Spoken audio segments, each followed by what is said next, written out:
supérfluo. Bastaria mostrar o ponto de vista em que se colocou o autor para se compreender a sua utilidade. Reconciliar a ciência com as ideias espiritualistas é aplainar as vias de sua aliança com o espiritismo.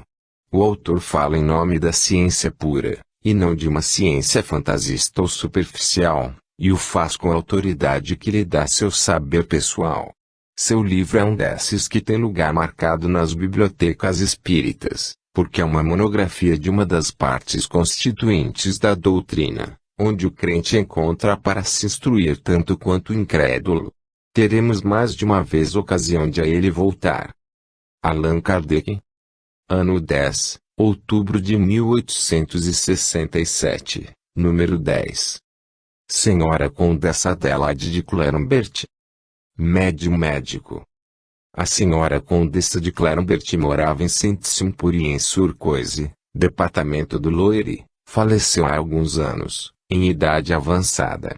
Dotada de inteligência superior, tinha mostrado, desde a juventude, um gosto particular pelos estudos médicos e se comprazia na leitura de obras que tratavam desta ciência. Nos 20 últimos anos de sua vida havia se consagrado ao alívio do sofrimento com um devotamento inteiramente filantrópico e a mais completa abnegação. As numerosas curas que operava em pessoas consideradas incuráveis tinham-lhe dado uma certa reputação, mas, tão modesta quanto caridosa, disto não tirava proveito nem vaidade.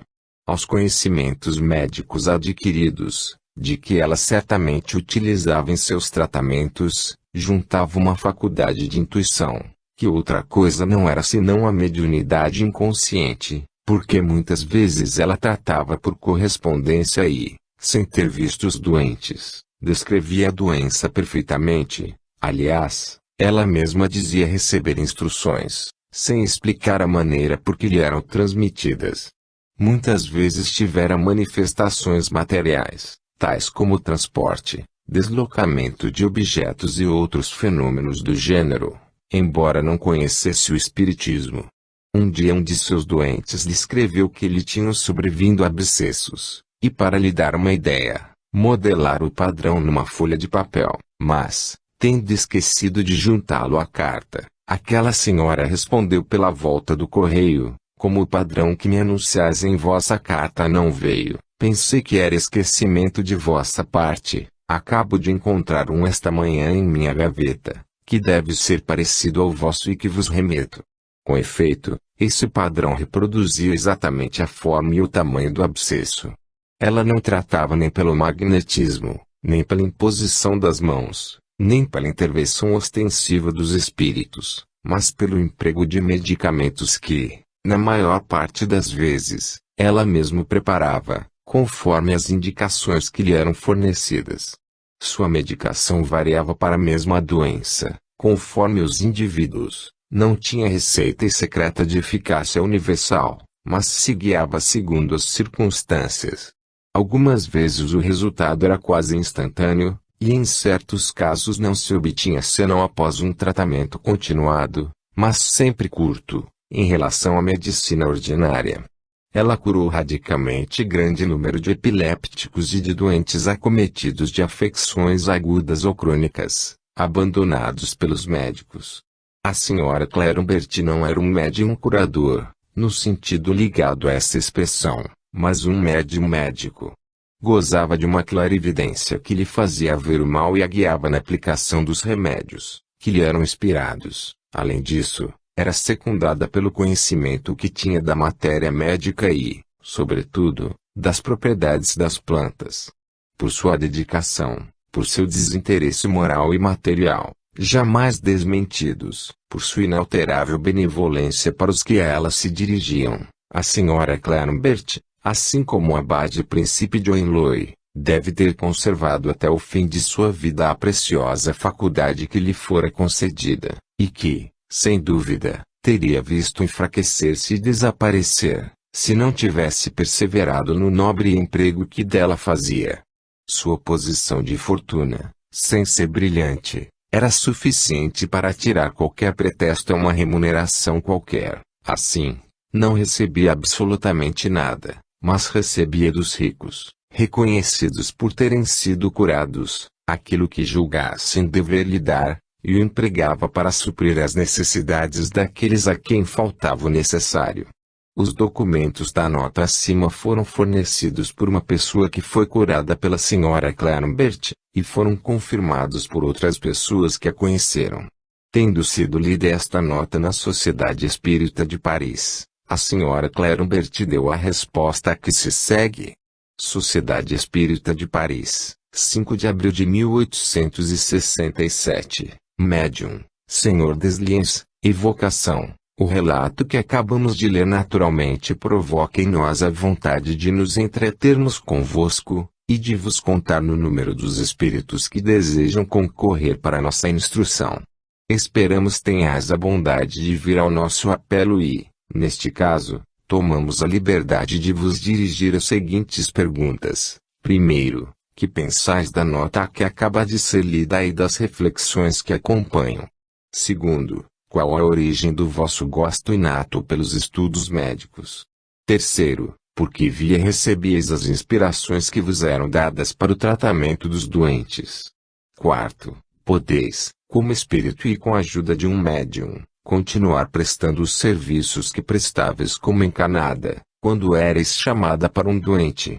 Resposta: agradeço-vos, Senhor Presidente, as palavras benevolentes que pronunciastes em minha intenção, e aceito de bom grado o elogio feito ao meu caráter. Creio ser a expressão da verdade, e não terei orgulho ou falsa modéstia de o recusar. Instrumento escolhido pela providência, sem dúvida por causa de minha boa vontade e da aptidão particular, que favoreci o exercício de minha faculdade, não fiz senão o meu dever, consagrando-me ao alívio dos que reclamavam meu socorro. Algumas vezes acolhida pelo reconhecimento, muitas vezes pelo esquecimento, meu coração não se envaideceu mais com os sufrágios de uns, do que sofreu com a ingratidão de outros, considerando-se que eu sabia muito bem ser indigna de uns e colocar-me acima de outros. Mas, é ocupar-se demais com minha pessoa. Vamos à faculdade que me valeu a honra de ser chamada no meio desta simpática sociedade, onde se gosta de repousar a vista, sobretudo quando se foi, como eu, vítima da calúnia e dos ataques malévolos, daqueles cujas crenças foram feridas, ou cujos interesses foram prejudicados. Que Deus lhes perdoe, como eu mesmo faço. Desde minha mais tenra infância, e por uma espécie de atração natural, ocupei-me do estudo das plantas e de sua ação salutar sobre o corpo humano. De onde me vinha este gosto, ordinariamente pouco natural em meu sexo? Então eu ignorava, mas hoje sei que não era a primeira vez que a saúde humana era objeto de minhas mais vivas preocupações. Eu tinha sido médico. Quanto à faculdade particular que me permitia ver à distância o diagnóstico das afecções de certos doentes, porque eu não via para todo o mundo, e prescrever os medicamentos que deviam restituir a saúde, era de todo semelhante à dos vossos médiuns médicos atuais. Como eles, eu estava em relação com um ser oculto que se dizia espírito, e cuja influência salutar ajudou-me poderosamente a aliviar os infortunados que se valiam de mim. Ele me havia prescrito o mais completo desinteresse, sob pena de perder instantaneamente uma faculdade que constituía minha felicidade. Não sei por que razão, talvez porque teria sido prematuro desvendar a origem de minhas prescrições. Ele igualmente me havia recomendado, da maneira mais formal, que não dissesse de quem recebia as prescrições que dirigia aos meus doentes. Enfim, ele considerava o desinteresse moral, a humildade e a abnegação como uma das condições essenciais à perpetuação de minha faculdade. Segui seus conselhos e só me posso congratular. Tendes razão, Senhor, de dizer que os médicos serão chamados um dia a representar um papel da mesma natureza que o meu, quando o espiritismo tiver conquistado a influência considerável que o fará, no futuro, instrumento universal do progresso e da felicidade dos povos. Sim, certos médicos terão faculdades desta natureza e poderão prestar serviços tanto maiores, quanto mais facilmente os seus conhecimentos adquiridos lhes permitirem assimilar espiritualmente as instruções que lhes serão dadas. Há um fato que deveis ter notado: as instruções que tratam de assuntos especiais são tanto mais facilmente e tanto mais largamente desenvolvidas, quanto mais os conhecimentos pessoais do médium se aproximarem da natureza daqueles que ele é chamado a transmitir. Assim, certamente eu poderia prescrever tratamentos aos doentes que a mim se dirigissem para obter a cura, mas não o faria com a mesma facilidade com todos os instrumentos. Enquanto uns facilmente transmitiriam minhas prescrições, outros não poderiam fazê-lo senão incorretamente ou incompletamente. Entretanto, se meu concurso vos puder ser útil, seja em que circunstância for, terei prazer em vos ajudar nos vossos trabalhos, segundo a medida de meus conhecimentos, bem limitados fora de certas atribuições especiais. Adele de Clerumbert. Observação: o espírito assina Adele, embora, em vida, fosse chamada Adelaide. Tendo-lhe sido perguntada a razão, respondeu que Adele era o seu verdadeiro nome, e que só por hábito de infância a chamavam Adelaide. Ano 10, novembro de 1867, número 11. O cura Gasner. Médium curador. No jornal L'Exposition Populaire Illustrée, número 24, encontramos num artigo intitulado Correspondência sobre os Taumaturgos, uma interessante notícia sobre o cura Gasner, quase tão conhecido em seu tempo quanto o príncipe de Hohenlohe, por seu poder curador. Gasner, Jean Joseph, nasceu em 20 de agosto de 1727, em Bratis, perto de Bludenz, Suábia. Fez os primeiros estudos em Innsbruck e Praga, recebeu as ordens sacerdotais e, em 1758, foi nomeado cura de Cloestelle, na região dos Grisons. Depois de 15 anos de vida retirada, revelou-se ao mundo como dotado de um poder excepcional, o de curar todas as doenças pela simples aposição das mãos, sem empregar nenhum remédio e sem exigir qualquer retribuição. Os doentes afluíam logo de toda parte, e em tão grande número que, para se pôr mais em condições de os socorrer, Gasner solicitou e obteve permissão para se ausentar do curato, e foi sucessivamente a Wolfegg, ao Engarten, a Ravensberg, a Detland, a Kirchberg, a Morsburg e a Constança. Os infelizes lhe faziam cortejo, o corpo médico levantou-se contra ele. Uns proclamavam curas maravilhosas, outros o contestavam. O bispo de Constança o constrangiu a um inquérito, feito pelo diretor do seminário. Gasner declarou jamais ter tido pensamento de fazer milagres e ter se limitado a aplicar o poder que a ordenação confere a todos os padres de exorcizar, em nome de Jesus Cristo, os demônios, que são uma das causas mais frequentes de nossas doenças. Declarou dividir todas as moléstias em doenças naturais ou lesões, em doenças de obsessões e em doenças complicadas de obsessões. Dizia que não tinha poder sobre as primeiras e fracassava nas da terceira categoria, quando a doença natural era superior à doença de obsessão. O bispo não se convenceu e ordenou a Gasner que voltasse ao seu curato, mas pouco depois o autorizou a continuar seus exorcismos. O cura apressou-se em aproveitar a autorização e surpreendeu os habitantes de Langen, de Sulzbach e de Ratisbona, pela imensa multidão que sua fama atraía da Suíça, da Alemanha e da França. O duque de Württemberg declarou-se abertamente seu admirador e protetor. Seus sucessos lhe atraíram poderosos adversários. O célebre Aenio Teatino e os Terzinger o atacaram com perseverança e paixão. Vários bispos prestaram seu apoio ao fogoso Teatino e proibiram que Gasner exorcizasse em suas dioceses.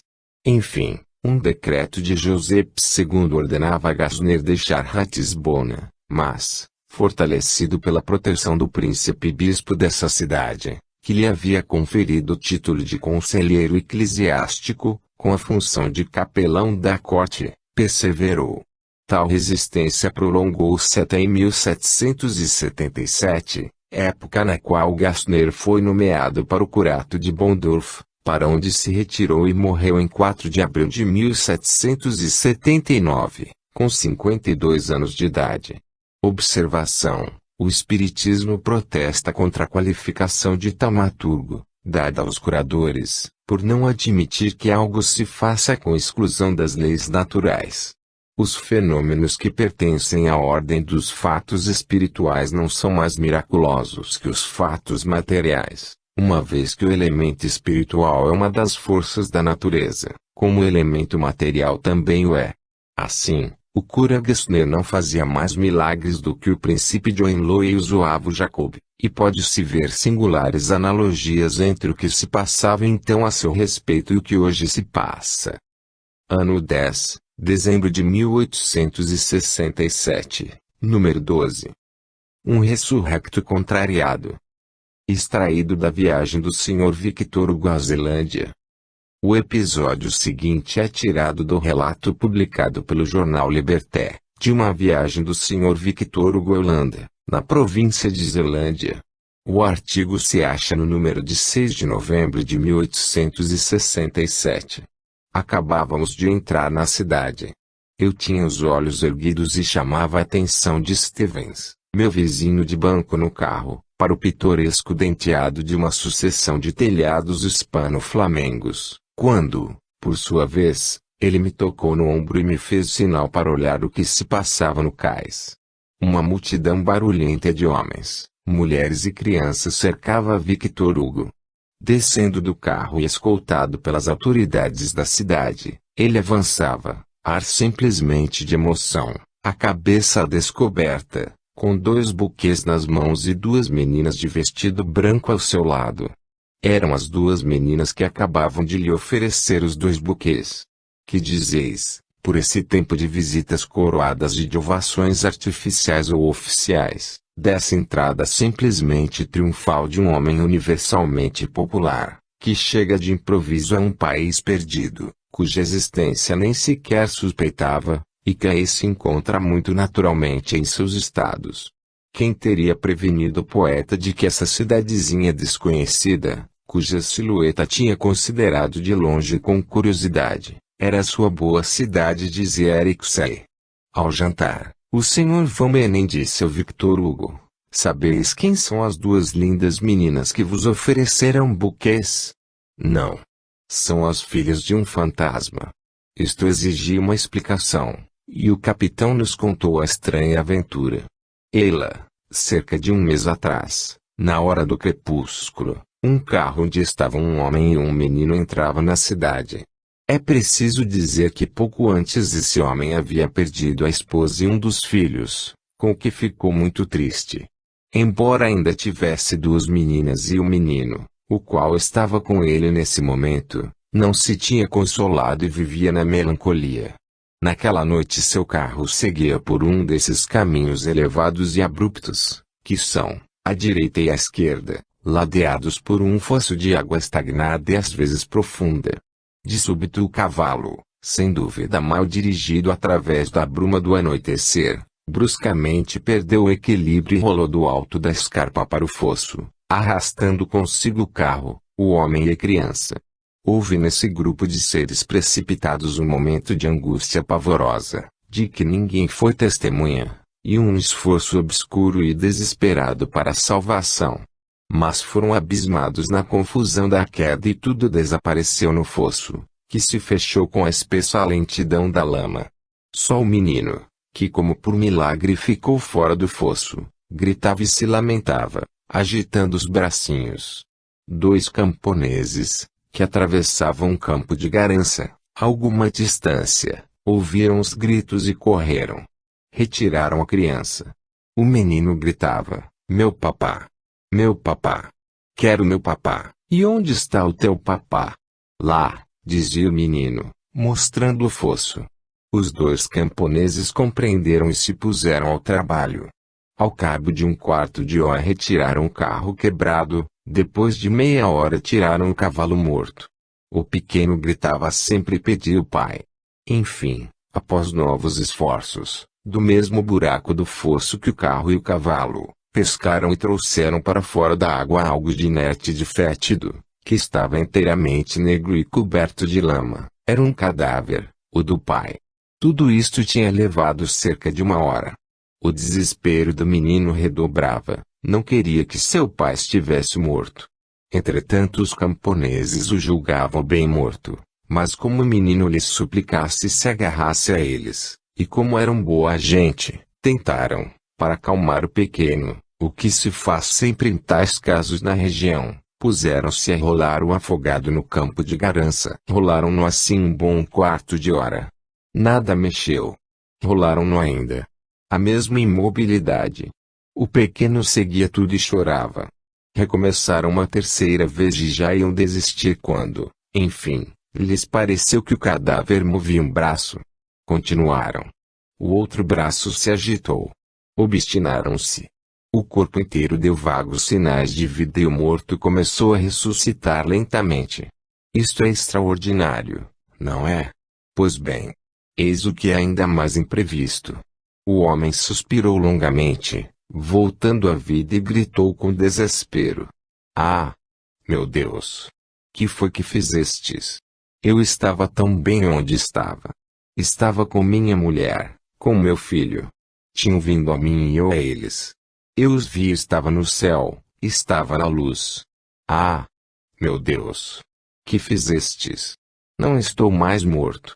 O homem que assim falava acabava de passar 1 hora no lodo. Tinha o braço quebrado e contusões graves.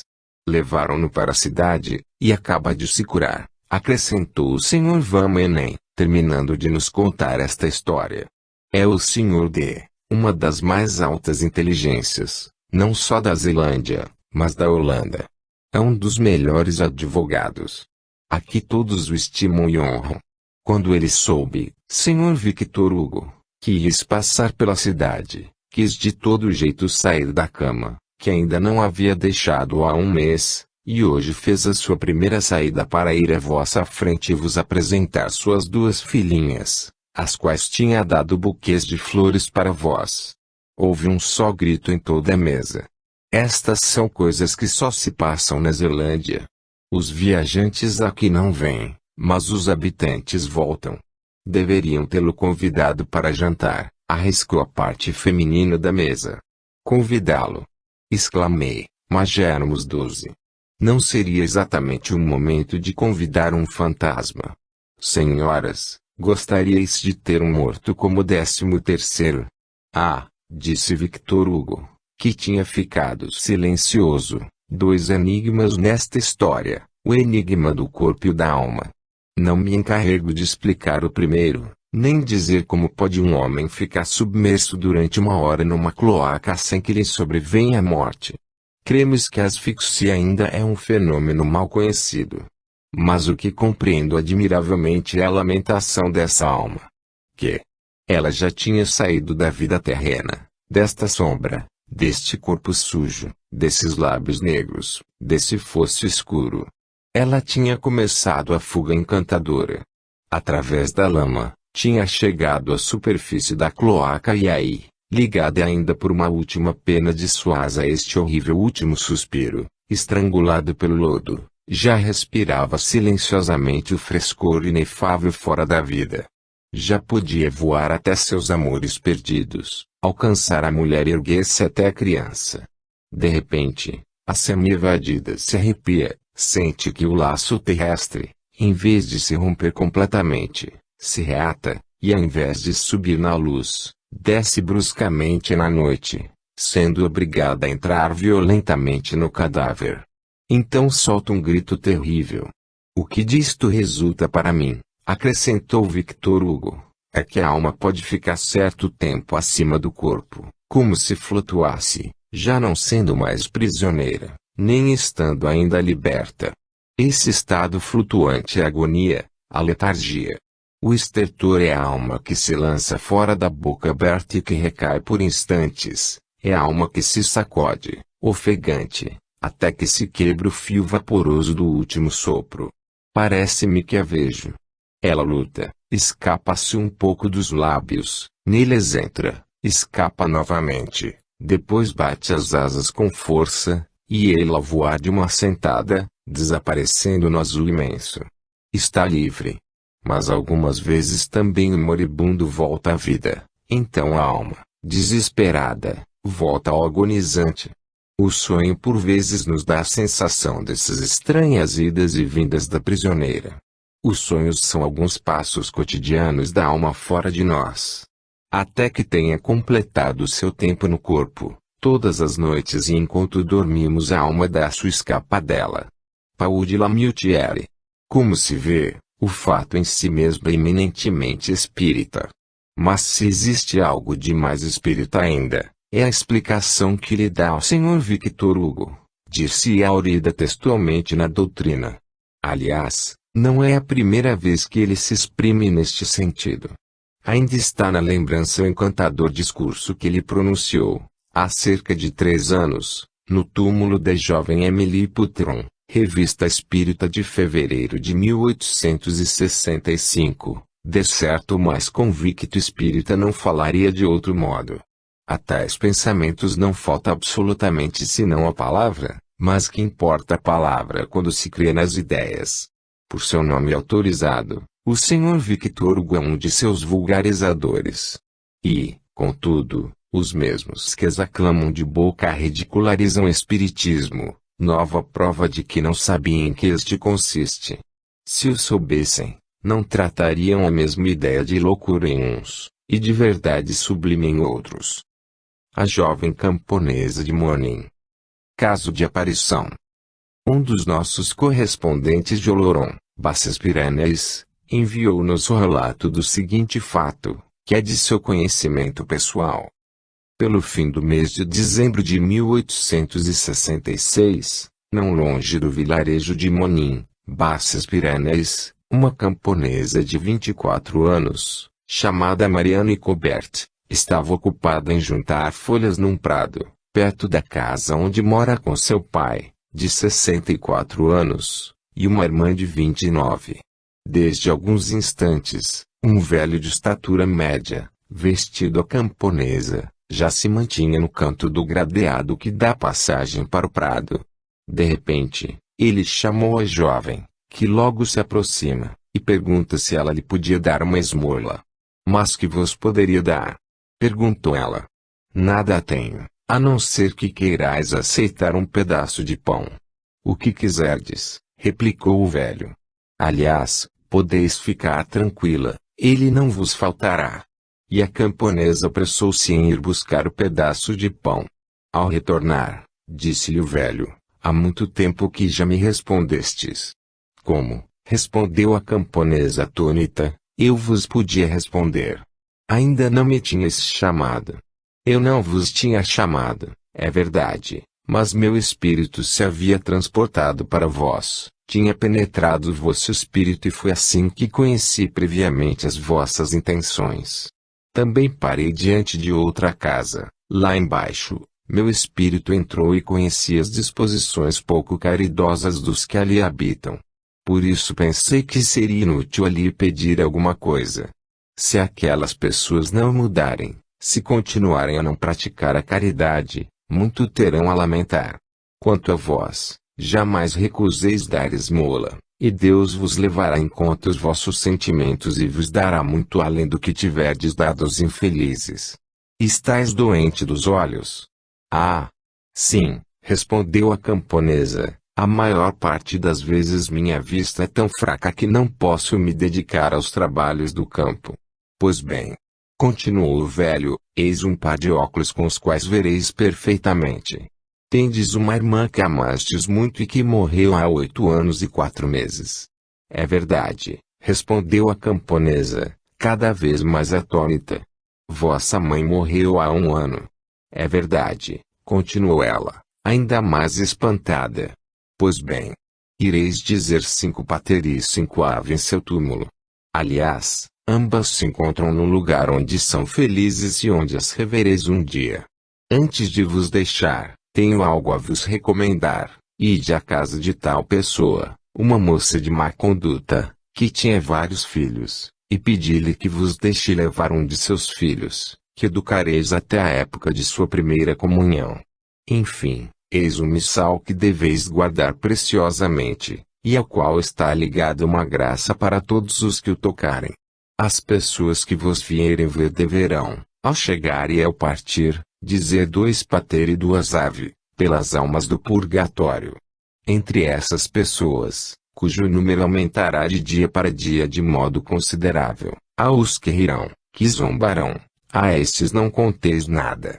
Não deixeis de recomendar a pessoa, na casa de quem deveis pegar o menino, que se converta, pois não creio que ela viva ainda muito tempo. Previno-vos que tereis uma grave moléstia pelo fim do mês de março, não mandeis chamar médico, pois será inútil, é uma prova que vos deveis submeter com resignação. Aliás, eu voltarei a vos ver. E o velho afastou-se.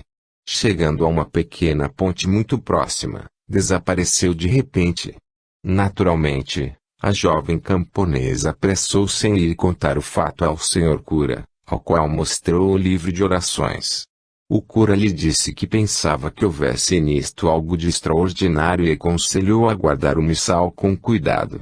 Ela se apressou em fazer tudo quanto o velho lhe havia recomendado, e depois a viam sempre com os óculos e o menino de que se havia encarregado.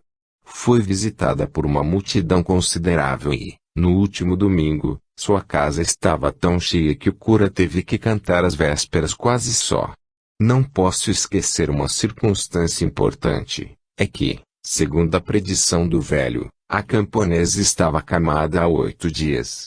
Agora é preciso dizer que em Monim, como em Loron, as opiniões estão muito divididas a respeito do fato em questão. Uns acreditam, outros permanecem incrédulos.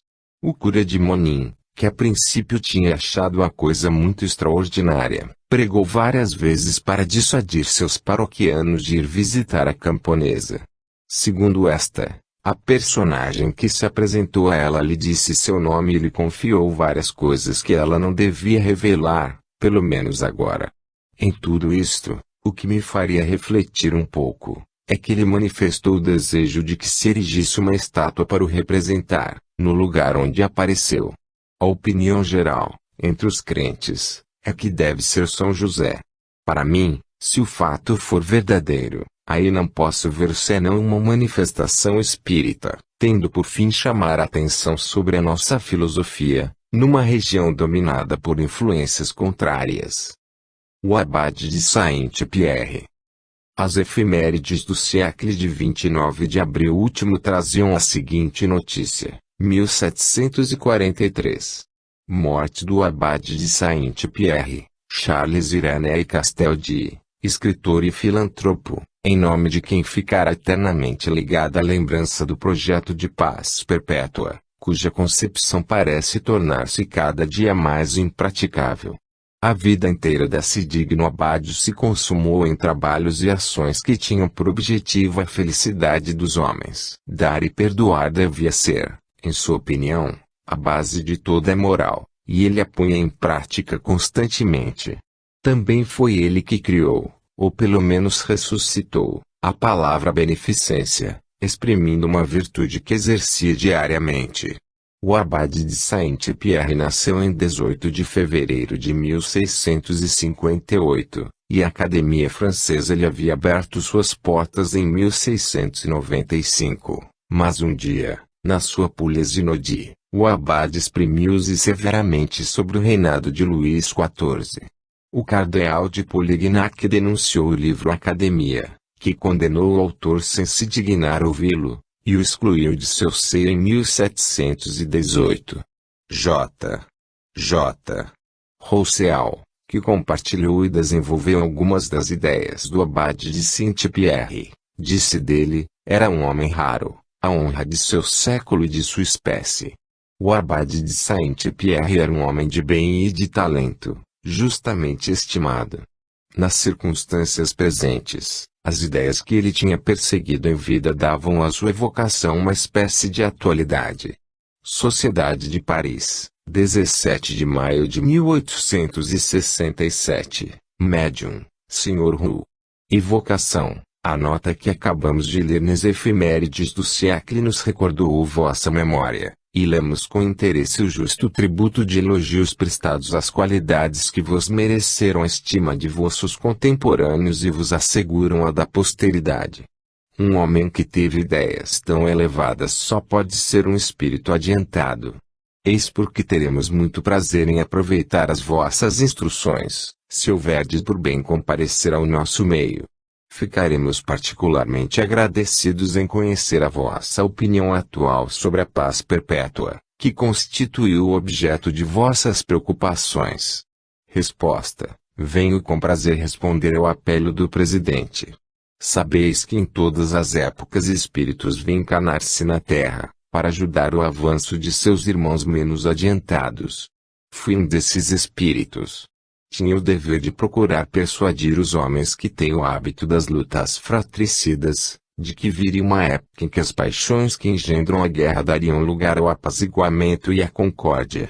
Queria fazer-lhes pressentir que um dia os irmãos inimigos se reconciliariam, se dariam um beijo da paz, que em seus corações não haveria lugar senão para o amor e a benevolência, e que não mais pensariam em forjar armas que semeiam a morte, a devastação e as ruínas.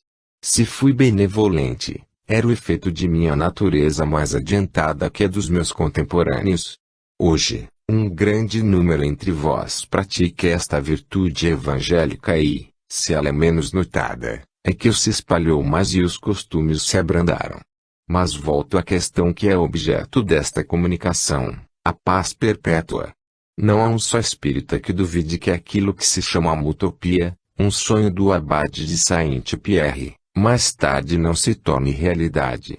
Em meio a todos esses clamores que anunciam a aproximação de graves acontecimentos, não há como se falar de paz perpétua, mas ficai bem persuadidos de que esta paz descerá sobre a vossa terra. Assistis um grande espetáculo, ao da renovação do vosso globo. Mas, quantas guerras antes! Quanto sangue derramado! Quantos desastres! Infeliz daquele que, por seu orgulho e ambição, tiverem desencadeado a tempestade. Terão de prestar contas de seus atos àquele que julga os grandes e os poderosos, como os menores de seus filhos. Perseverai todos, irmãos, sois também os apóstolos da paz perpétua, porque ser discípulos do Cristo é a pregar a paz, a concórdia. Entretanto, digo-vos ainda, antes que possais testemunhar esse grande acontecimento, vereis novos engenhos de destruição, e quanto mais se multiplicarem os meios, mais depressa os homens prepararão o advento da paz perpétua. Deixo-vos repetindo as palavras do Cristo: paz na terra aos homens de boa vontade. Aquele que foi abade de Saint-Pierre. Fim.